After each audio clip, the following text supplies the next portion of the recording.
Masih ingat dengan Eriska Rein?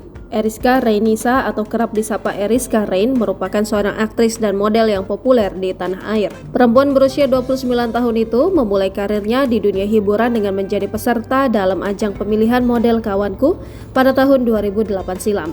Setelah itu namanya kian melambung dan membintangi berbagai judul film dan sinetron. Lama tak pernah terlihat, lantas bagaimana kabar Eriska Rein sekarang? Ditelisik dari media sosial pribadinya @eriskarein, penampilan Eriska sekarang bikin pangling. Sejak dinikahi bos rumah produksi Mitu Nisar pada 28 September 2014 lalu, penampilan ibu dua anak itu kini rupanya semakin berisi. Bahkan tak sedikit warganet yang menyebut penampilan baru sang aktris dengan sebutan gemoy.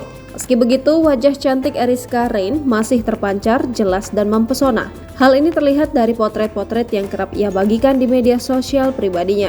Menjalani bahtera rumah tangga di usia muda, Eriska Rein kini juga sudah dikaruniai 2 anak. Menjadi ibu, tentu Eriska ingin yang terbaik untuk anak-anaknya meski sibuk dalam berbagai kegiatan dan mengurus bisnis. Pemain film cinta Brontosaurus itu kerap menyempatkan waktu untuk mengurus kedua buah hatinya.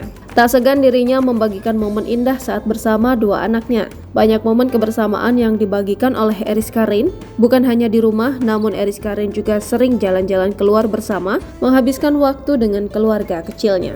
Download Tribun X sekarang, menghadirkan lokal menjadi Indonesia.